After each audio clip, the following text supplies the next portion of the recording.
Hello everyone, welcome back to Conversations in Confidence. Today I am really delighted to be joined by Helen Charlesworth.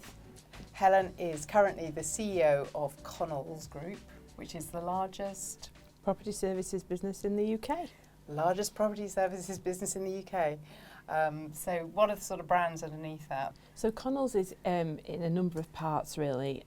We have Lambert Smith Hampton, we've got estate agency, we've got 86 brands in estate agency, Bairstow Eaves, WH Brown, Barnard Marcus, Hamptons, to name but a few. Yeah. And then we've got conveyancing and also our surveying business. Yeah, but before Helen took over Connells, I knew her as one of the most successful sort of senior female leaders in hospitality. We actually worked together in Pizza Express We did. a long time ago in a galaxy far, far away. So I'm really delighted that you could join us today. Thanks for inviting me. So before we get going and talking about confidence, because we've been having this conversation this year about how we can help women feel more confident, it would just be really helpful for you to give everybody a sense of this extraordinary career, because as I say, you didn't start off your life wanting to be running a property services business. Tell us a bit about kind of where you came from and kind of how you've got here. Well, I'm going to start right back to when I was at school, actually, in the careers interview, and the guy said to me, "What do you want to be?" And I said, "A diplomat." And he said, "No, a nurse or a secretary." I was 15 years of age, and I got up and walked out of the meeting and said to my mum, "Come on, Mum, we're not staying around here anymore." Was she in the interview with you? She was, yeah. But it was very clear that he thought that because I was female, I could be a secretary or a nurse, and I wanted to be a diplomat. I really liked politics, and I had a real passion for languages, still have actually. So I'd sort of sent myself down that avenue, if you like.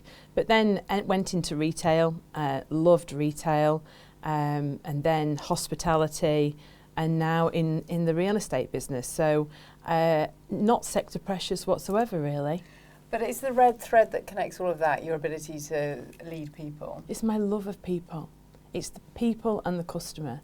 I absolutely love empowering large teams of people to give better customer outcomes. I love it. And one of the things I've seen you do is really light up a room. You know, you get you on stage and you create real followership. So confidence for you must be quite important in all of that. Yeah, so a stage, a microphone, and as big a room as I can is my happy place. Because I just feel in that moment that I can just impart just that little bit of energy and motivation to teams that they go away and think, wow, I can be myself and more of myself. So I love that. Okay, all right. So think back, maybe it is even before the 15-year-old self. I mean, was there ever a point when you didn't feel confident in work? Have you always had that sort of sense of, I should be here, I should be in the room? I think confidence is self-belief. So if you believe in yourself and you believe in your moral compass and what you're about to do and how you behave and show up with people, I think that brings about confidence. It's not jazz hands or being overt. It's just about that inner centre feeling really grounded. And yeah, I have always felt like that because I always feel that I do the right thing for people. And did that come from your family, from your school? Yeah, it did, yeah. In my upbringing, my parents, I'm very lucky. In fact, there was an article in the Yorkshire Post recently where the journalist had picked up on that. My biggest privilege is having my parents grounding and allowing me to be myself and more of myself. I've never been pigeonholed. I've never been sent down an avenue and forced to do something. It's what makes me happy and what makes me kind, and in fact that's what I'm imparting to my twins. Be happy and be kind. They're the two values that I want them to have as well. So you come into this work environment, you've always had this sort of sense of confidence, but you're now in an extraordinarily successful position. You're one of the few female CEOs in the country, partly because I've known you for 20 years, or nearly 20 years, believe it or not. I know that hasn't always been like that, it's been a bit up and down. So one of the bits of advice that is what is proving quite useful to people watching this series is how do you deal with setbacks? Because we all have them. And in fact, one of the things I feel is the more senior you get, almost the more setbacks that you'll have, and you just have to manage them. What would your advice be on that? Well, as you rightly say, my track to here has been bumpy, and I think it's really important to call that out, because there's not many people that I meet that have gone in a straight line. You're always going to have the highs, and you're always going to have the lows. It's around resilience, and that comes back to your bedrock of really understanding yourself, really being grounded centrally, and knowing that you are doing the right thing for you. Don't burn calories on those that are doing the wrong things. Burn calories on making sure that you do the right thing for you. And that in turn will always come out right. Looking back, all things always make sense, but when you have those sort of job rejections or you don't get the promotion, do you have any sort of immediate tactics in terms of what you do? Walk. You walk, yeah. Walk. Take the dog and walk. Just spend time out in open air with greenery around you and think. Because actually, it's those moments on your own when you're gathering your thoughts that you really then go back to your inner voice, know what you're about, and stick to it. Pin your colours to your own mast every time. I think that's right. I mean, I certainly remember actually a big personal setback, just sort of losing somebody very close and just having to go, I call them grief walks. I just had to walk. Yeah. And also find your people. So you know that far better than most, because you're one of my people. But finding your people and having a trusted cohort of people around you that just genuinely, altruistically want to help you is also really important. There are quite a few people in life I find that that take pride out of doing you down, when actually find those people that want to lift you up. Absolutely. No, I think that's, and they can be from a while ago in your career, can't they? So, I mean, again, I think that's a really good piece of advice for young women is look around you, even in the jobs you're in now, and are there people that you really like and will help you? You might be still talking to them 20 years later. Yeah, and I like to think that that's what I'm doing in my life for others as well. Yeah. Okay, no, I think that's brilliant advice. So, obviously, you're in this amazing situation. I'm so proud of you. Thank you.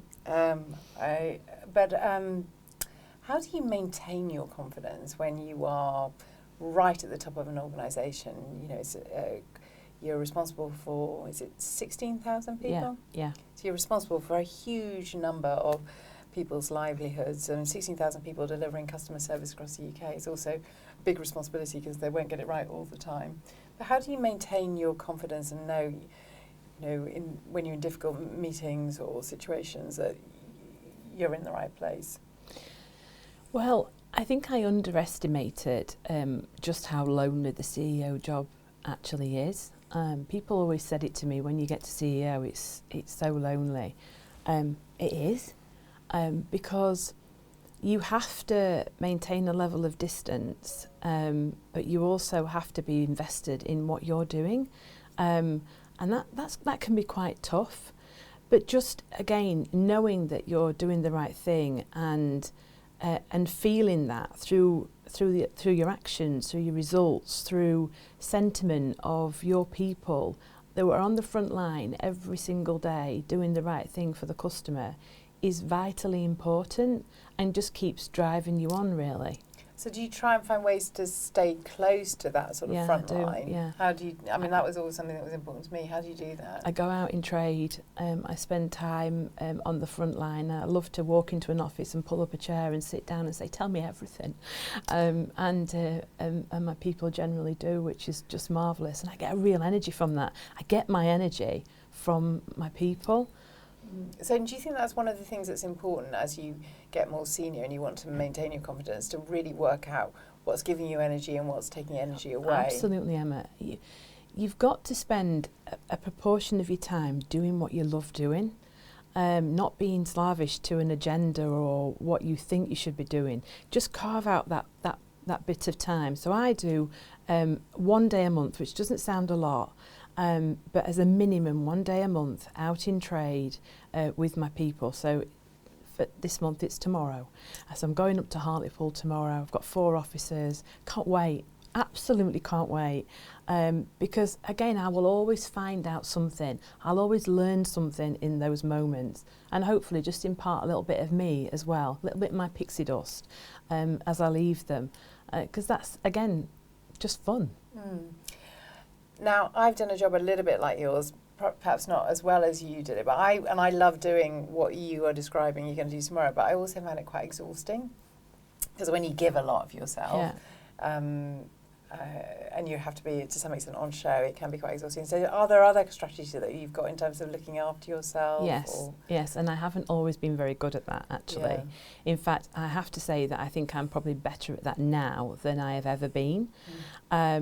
So I've got a wonderful EA in Rachel who looks after me, and we have contracted and we've got clear boundaries in the diary. So taking my twins to school on a Friday is very important to me and sacrosanct. I won't give that up. So that feels like I'm being true to myself and being a great mummy.